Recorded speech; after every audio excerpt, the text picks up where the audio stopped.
الصراحة مش عارفين نقول ايه بعد القرار اللي النادي الاهلي خده ده. يعني ناصر منسي راعبنا كده للدرجات دي يا جدعان؟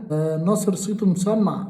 الصراحة يا جدعان قرار فاشل من النادي الاهلي. الصراحة انت بتلعب نادي الزمالك، او فرصة جات لك ان انت لعب نادي الزمالك وهو في الحالة دي انت ضيعتها من ايدك، وضيعت الثلاث نقاط وضيعت الدوري بنسبة كبيرة جدا جدا. والمباراة دي بنسبة كبيرة جدا مش هتتلعب زي ما حصل معاك وحصل معاهم. يعني مفيش ظلم.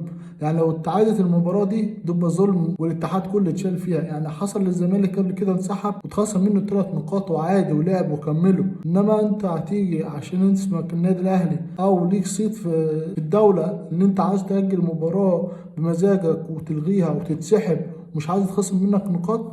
لا الصراحة لو حصل القرار ده وأجلوا المباراة بعد ما اتلعبت أو اتخصم ثلاث نقاط من النادي الأهلي، كده تبقى كارثة حرفيا في الوسط الرياضي. أنا كأهلاوي ما أتمناش كده يحصل، ما أتمناش إن هما يرجعوا في القرار ويتخصموا من النادي الأهلي الثلاث نقاط. ولو اتسحب النادي الأهلي يتعاقب العقوبة اللي يستحقها حسب القانون واللوائح. النادي الأهلي يعني مش هنقول إن إحنا كبير على حد، لا القانون قانون واللوائح لوائح. كابتن محمود الخطيب قرار خاطئ من مجلس الإدارة والكابتن محمود الخطيب بنسبة كبيرة جدا جدا.